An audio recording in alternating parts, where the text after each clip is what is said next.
I'm an organic gardener, and I encourage others to become organic gardeners too.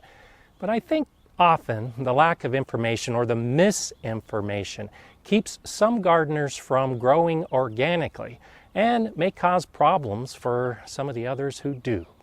Hi, I'm GardenerScott, and I discuss everything gardening so that you can become a better gardener. Today, let's talk about some organic gardening myths.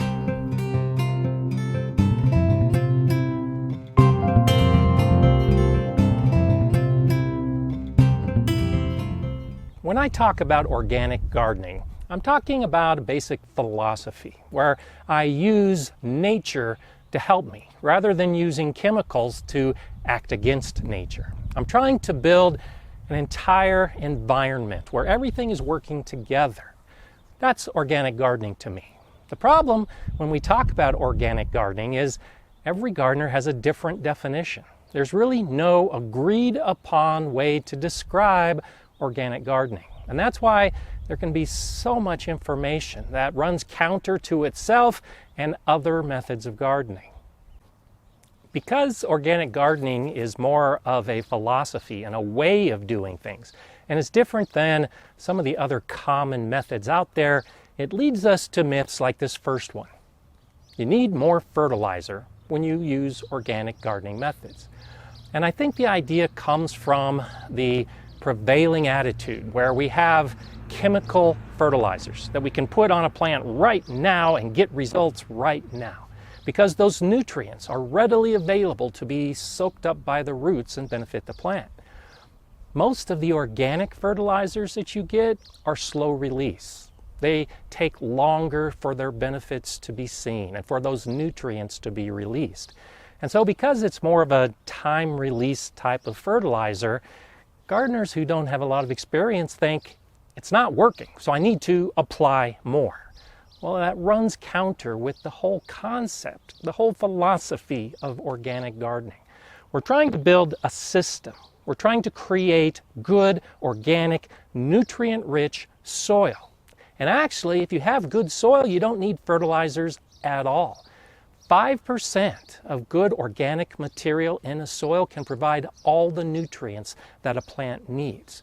So if you look beyond the short term with getting fertilizer results right now, and instead look at organic gardening as a way to improve the soil and the entire biosphere, you realize that you don't need more fertilizers. In fact, if you do it effectively, you'll use less.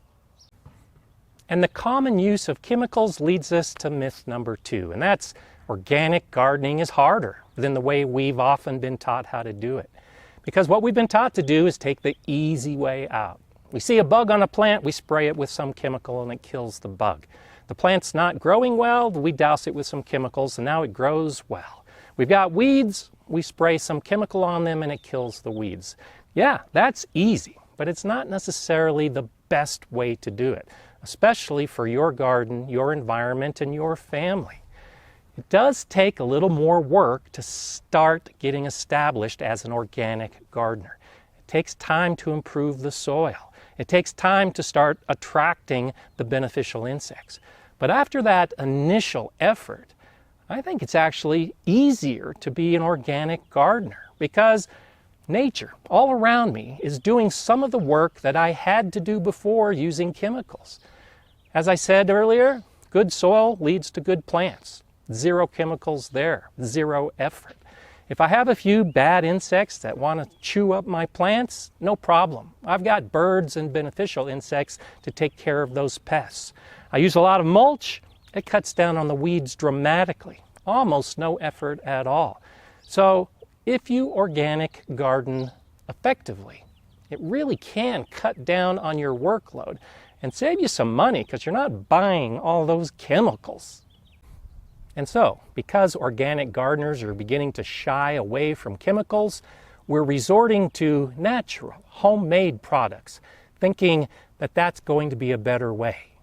The next myth is that vinegar or salt are effective weed killers. And it makes sense. You pour vinegar or a good salty brine on a plant, and the leaves are going to shrivel up and die. but it's not going to kill the plant. It just kills the leaves. And especially for deep-rooted plants like dandelions, you wait a couple weeks and they're going to pop right up.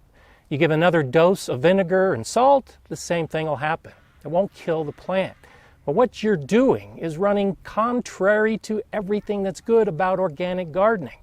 You're adding salt to your soil, and that salt's going to kill a lot of those microbes that are so beneficial. And the vinegar could affect the pH of your soil to the point that plants don't grow very easily. So while it sounds like a good idea, and it might actually kill some small seedlings, it's not an effective overall weed killer. You might have trouble hearing this next myth, and that's organic produce that you grow tastes better. Well, all of us think that what we grow tends to taste better than what we can buy in the store, but much of the taste comes down to what kind of variety it is. This black Krim tomato right here, my favorite tomato, tastes great because it's a black Krim tomato. It may appreciate the way I garden organically, but as far as the plant knows, it's just getting nutrients and sun and water, and it's growing. And it's going to give us the same tomato, pretty much regardless of what method we're using. Now, organic gardeners tend to devote a little more attention to their plants, and they care about the soil and the mulch and everything else. And then when we harvest, we appreciate the fruit much better. But university tests have been done to show you really can't tell a difference in the taste between different methods. It comes down to the genetics of the fruit. It either tastes good, tastes bad, or somewhere in between. You want good tasting produce, select the varieties that taste good. And if you're an avid organic gardener, you might have trouble with this myth too. But if you're new to gardening, maybe you'll appreciate it a little bit better. The myth is that organic gardening is chemical free. Now, I've been talking a lot about chemicals because I don't use them in my garden, but that's my philosophy. You can use chemicals and be an organic gardener. In fact, you can be certified as an organic grower by the USDA and use a lot of very dangerous and harmful chemicals. The regulation from the government lists a full page of chemicals that are okay to use and still be classified as organic. There are lots of chemicals that you can buy at your store that are labeled organic. I wouldn't use them because they can do a lot of harm to the soil and other plants. But you can use chemicals and still consider yourself an organic gardener. A lot of it's about the philosophy and what you choose to do. But it's a myth to think that you can only garden organically using no chemicals.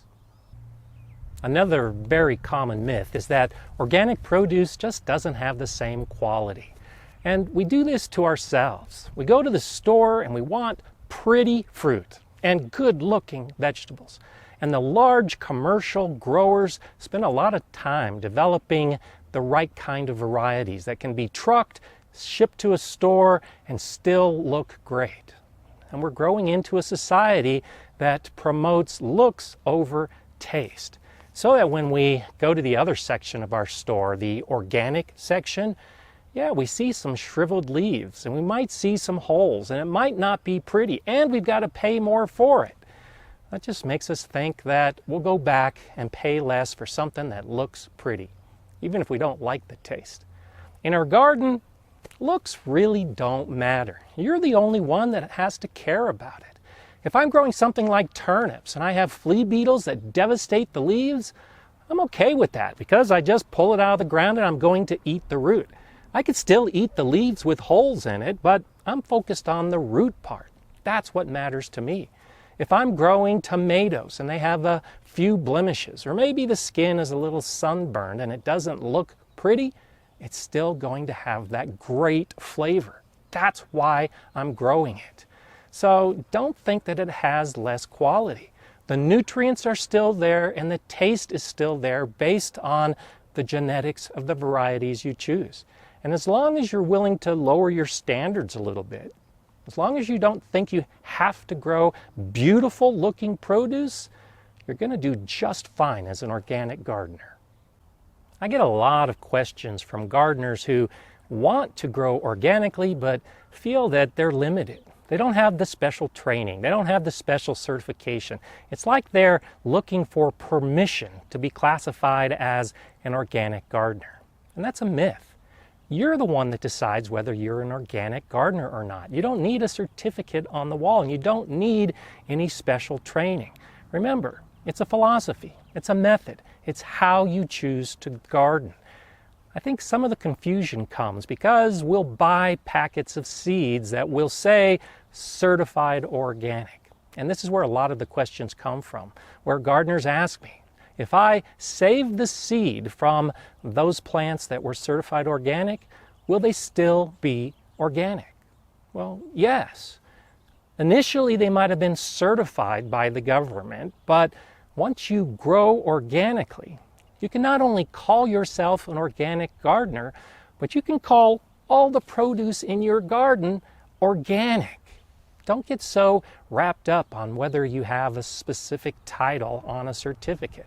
Think more about calling yourself an organic gardener because it's just how you choose to garden. It's as simple as that.